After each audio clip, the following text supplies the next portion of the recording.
finally a Stamina Sorcerer PvP build coming to the channel, thanks to Slim Shady and also Nave, so stay tuned. Hey, it's Dan, and welcome back to Unified Gaming. In today's video, I'll be going through and breaking down two Stamina Sorcerer PvP builds that are designed for the current patch, and they are really good. Like crazy health regen, really high movement speed, which means you can get in and out, and they hit really hard, which is just perfect. So if I were to kind of run any kind of build on the Stamsor, it will be this build here. And I also have a mythic and a non-mythic version, and just to kind of show how good they are, Nath is actually 580 CP, and he's 1vxing with it, and Slim is obviously 810 CP and he's 1vxing with it as well. So whether you're low CP or high CP, if you're good at the class, good at the build, you'll do really well.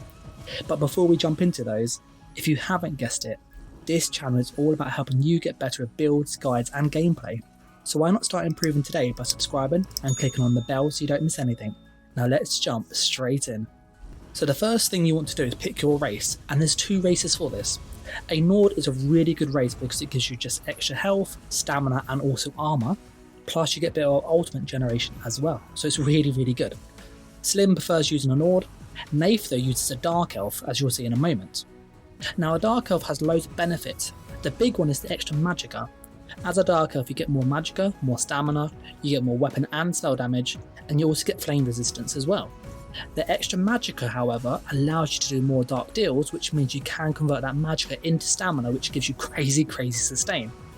The extra damage is nice anyway, and being immune to kind of the flaming sort of stuff, so you take less damage from decays and you don't get hit with the burn and status effect, is always good. So a Dark Elf is a really good option. Alternatively, you could go as an Orc. And as for that Munderstone, we are using the Steed. It is hands down the best Munderstone for either build. It gives you extra movement speed, which is 10%, that is massive. And then you get health recovery as well, which obviously we buff further with our sets and stuff. We hit nearly 4,000 health regen on both specs, so it's like 3.5 to 4k with potions and stuff. It's crazy, so yeah, you can see this is really hard to kill. As for kind of potions and food and consumables, the best food in all honesty is Bewitched Sugar Skulls. It's health, stamina, magicka and sort of health recovery, and that's perfect for this kind of playstyle. The extra magicka means we can turn our magicka into stamina with our skills, so it's like free stam sustain, and the health recovery is just really valuable. So this is like the best food you can get, and I wouldn't recommend anything else in all honesty. Potion wise, tri-step potions are fantastic. Magicka gives you basically stamina because you can turn into stamina, which is awesome. Gives you stand back when you need it, and it also gives you health, so it's kind of a good all-round potion. Essence of Immovability is also good, but these seem to be more versatile, so kind of they lean more towards these. Now as for the question, should I be a vampire, should I be a werewolf? In all honesty, in the world skills, as you can see, it makes no real difference. But like being a vampire, you get cost increase, there's no real benefits, so I'd avoid it. And being a werewolf, it's possible, and yes, you can make a werewolf build work, and this will work as a werewolf, but you're probably better with a set, like, dedicated werewolf build, but it's an option if you want it. Now the part that I think is really important, and you have to know this, are the skills. So I'm going to go through and show you the skills for kind of the first setup, and then the skills for the second setup, okay? So in the first setup, this uses a mythic item, and so if you want to have a mythic item, then run these skills, okay? On the front bar, you want Dizzy and Swing, Executioner, Vigor, Bound Armaments, Clanfear, Dawnbreaker. The Clanfear can be changed, you don't have to run this, but it's a nice burst skill. You could run Rally instead and run a free skill in the back bar, so you could swap this, but this is more reliable than sort of Rally is currently. Spammable, Execute, Heal, extra stamina for being on the bar, Heal, but you know, get the idea. On the back bar, for the kind of mythic item builds, you have Hurricane, Critical Surge, Dark Deal, Ball of Lightning, Clanfear again, and Temporal Guard. What's really nice is that this basically procs this on cooldown, so this heals you like every second pretty much on cooldown with just how much damage you do, so you're getting like 1500 to 2000 health a second from this one skill. It's crazy. And then you got all the health regen, you get like 5-6k health a second. It's crazy, like really silly. This also doubles up as a kind of like a sort of pseudo burst deal, so if you're low health, just cast this. It also gets you out of trouble, gives you stamina as well, which is always good, so you can drop your stam sustain heavily, which we do on this build with the mythic item, as I've said. Ball of Lightning is just fantastic. It gives you kind of out of trouble. It's like immunity to immobilizers as well, which is always good. And it also absorbs projectiles. So with this movement speed buff, we then get our buff from our sort of Munda Stone for movement speed, and we have this as well. And we use a bow for roll dodge. We get pretty much crazy movement speed. Like we hit the cap almost, and we can teleport. And this absorbs projectiles, so we can get out of the fight really quick if we need to, which is perfect. And then we have the pet, as I said, for a big burst here. As you can see, it's massive. And with Temporal Regard, just for the minor protection, it's damage reduction. Skill wise, in the mythic item setup, I would leave this as is in all honesty. But as I said, you could change the Clan Fear for like Rally, and then maybe run Poison Injection in the Bat Bowl or Venom Arrow. It's quite a nice skill to have. But that's kind of this setup here. And for the non-mythic item version, you want to have Dizzying Swing, Executioner, Hurricane on this bar because it gives you movement speed, which is really good. It also procs Crit Surge. You then have Bound Armament, or you can have Camouflage Hunter from the Fighters Guild, Rally, and then Onslaught. This setup works slightly better in that you get more damage because of Onslaught. You could use it on the other setup as well. So if you're lower CP, run Onslaught. It's kind of a little tip there. As I said, this can be changed. So if you swap Bound Armaments out, you can swap it for Camouflage Hunter. What this will do is when you hit people from the flank, you proc this ability basically, gives you 8% bonus damage, which is really nice. It's on most of the time in all honesty. You also get bonus crit chance, which means you get bonus crit heals and stuff from sort of vigor and stuff. It's really, really good. So this is a really good skill to slot there. Nath does this personally, but Bound Armaments is also really good as well, so it's kind of personal choice. On the back bar, we then have Vigor, which is obviously really good. Critical Surge. This, as I said, is just crazy healing. It's like 1500 to 2000 health a second. If it crits, you can have like 3k. It's really, really good. Dark Deal, which solves all the sustain issues. Ball of Lightning. And we have Poison Injection. And we use Poison Injection because we have the Master's Bow on this. But if you didn't have the Master's Bow, you go, oh, I don't have that.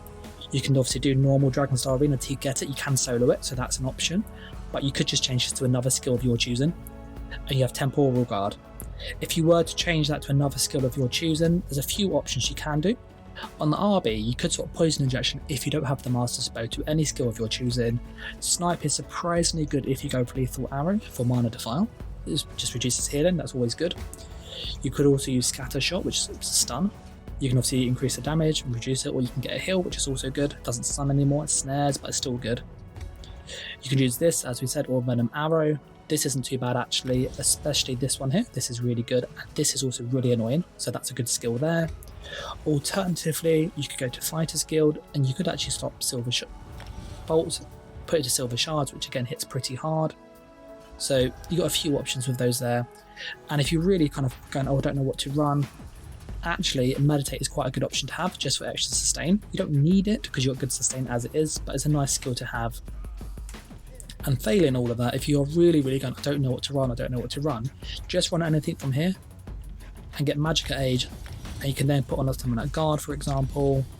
You don't actually use it all Purge and go for Efficient Purge, chuck it there, you now have 10% more Magicka regen. So it's just a few options with that. And like with passives and stuff, make sure you get this passive here, it's really useful. Now the part that everybody skips to is the gear, and it's important, but it's not kind of the be all and end all. So do go back, check the skills if you haven't, and if you are liking the video so far, then do like, subscribe and comment and all that good stuff. We post regularly. We are using New Moon, 7th Legion, Troll King. So for the mythic item, you have New Moon, you want Disease, Nernhound, you want 7th Legion, Infused, Defending, Troll King, Tri-Stat. This has to be medium, by the way, so just make sure it's medium. 7th Legion, chest and legs. The rest of our armor is medium, and it's all impen, all stamina. Tri-Stat on the big pieces. We then have 7th Legion ring, both infused for more damage. And we then have the Talk of Tonal Constancy, which is really good on Stamtalk. Basically, when you're low stamina, you get Magicka, and as you're a Stamtalk, you can turn a Magicka back into stamina, which is awesome. And when you're low sort of Magicka, you can get bonus stamina regen. So as you're kind of using your Magicka up, you're getting bonus Magicka stamina regen. It's just a really good sort of set to have. What this means is that we actually have 5 New Moon on the front bar. So when I'm on the front bar, this is now 5 active, and 7th Legion is only 4 active. On the back bar, we then go to 5 7th Legion, well actually 6, but you don't get a 6th piece, and 3 New Moon, and Troll King is always active. So it means we get pretty much 1,000 health regen there. We get another 300 odd from this. We get bonus damage from this as well. So with Slim's build, he puts Hurricane on the back bar to proc it. That's why it's there. And what you could do is you could swap the Talk of Tonal Constancy for the Ring of the Wild Hunt, which will give you bonus movement speed, which is actually really good. So it's an option there, but you know, play around with it, see what works for you. You'll just change obviously the necklace and the ring around, so you'd have a 7th Legion necklace and obviously this ring. If you're going, I don't have the mythic item, I don't have this, what do I do? This is what Nath runs, okay? He runs New Moon, and instead he actually slots the Master's Bow back bar. Now I get asked this a lot, should I go with the perfected one or the non? In all honesty, there's no difference. This gives you a bit more weapon damage on the back bar, but you're never going to benefit from it in most situations, so just get the normal one. You want this to be defending, and you want this to be obviously weapon damage as well. We use Troll King once more, and we swap 7th Legion for Eternal Vigour. So you go chest and legs. And we then swap our jewellery out for Eternal Vigour, Eternal Vigour, Eternal Vigour. So you got some options there, which means this gives you really good sort of magic and stamina sustain above 50%. Crazy health regen. This one has more health regen than the other spec. And you also get access to bonus damage from the Master's Bow. So this one, in all honesty, is kind of a more rounded setup without having mythic items. So those are the builds and the specs. As you can see, they're very similar, and they actually hit really similar numbers. The non-mythic one hits harder because of the Master's Bow. But when you add in the 7th Legion, they become quite comparable again. So it's really similar, in all honesty. The advantage of the non-mythic one is you get extra health regen, which is actually really noticeable. It's like an extra 700, but when it's buffed, it's like an extra 800, so it's quite a big difference. But you do lose out on that magic and stamina sustain from the Talk of Tonal Constancy, so that is the difference there. Like if you want to have more sustain, go with the mythic version. If you want more health regen, go with the Eternal Vigour. And obviously this does have to be jewellery, and it does have to be a chest and legs because it's a heavy armor set. And as I said, everything else is medium armor, so you get 5 medium for the passives. As for the CP, I've gone through, I've looked at both setups, I've min-maxed it, tweaked it, and it's pretty much identical to what Slim runs, so feel free to pause it. This is what you use at 810, do get wind running, and healthy is actually really good, so do put some points in here. And in the blue CP, you want to have Summon Blessed for more healing. Standard here, this is quite useful, but these can go anywhere you like. This has all been optimised. This is the jump point with New Moon penetration, so get 47 is the minimum you can get. These have all been optimised. This has been optimised with the impen changes. You've got medium armour, 4 points spare, put them where you like. These again all tweak, optimised. You want to get this passive unchained. Basically when you break free, your next stam ability is free, so Vigour becomes free, Rally becomes free. If you use Rally, it's a really good passive to get. And you've got another 3 points spare, which we can't really put anywhere. So we put some in here, and we did put 4 here, but put them where you see fit. That is the CP, guys. And then what I do with all of my builds is I go through tips and tricks and stuff. So if you do like this kind of stuff, then obviously do like and comment and subscribe. And for those kind of tips and tricks, it's pretty simple actually. Your job on a Stam Talk is to kind of get in and out. The way in which it's played has kind of changed over the past couple patches. In the past, it was kind of more of a brawler in their face. And this patch, yes, you can do it somewhat with the high health regen that we have, but you're much better being more like a Nightblade playstyle when you're moving around really quick, avoiding damage, and then you can really benefit from that health regen. You don't have the resistance like you would with Pariah, for example, to kind of just stay in the fight and just tank 3 or 4 people at once easily. But what you do have though is a high health regen, which allows you to roll dodge and then escape. And because you can roll dodge and you get the health regen as you're roll dodging with Vigour, you get that 5-6k health a second, you recover really quick. So that's just a really big thing to note. As for kind of damage and stuff, it's pretty simple. You buff up, so if you obviously have crit surge, you push that, then go to your front bar, you can obviously put your hurricane on, get as close as you can. With the non-mythic version, you use your poison injection to proc the Master's Bow and the glyph, and if you have the mythic version, just do a light attack to proc the glyph. When you get close to them, you do dizzying swing, medium weave, dizzying swing, execute, or dizzying swing, execute, depending on the health bar. You can chuck an ultimate into that combo, it's pretty straightforward in all honesty. But your job is to kind of weave those dizzying swings with a medium attack to get just bonus damage, because that disease glyph is really good. It procs obviously Major Defile, which means they can't heal as quickly, so you can kind of just keep the pressure on them and finish them off. And if you used a non-mythic version with Onslaught like Nath does, then obviously doing kind of dizzying swing into onslaught medium weave is deadly. Like, it just melts people.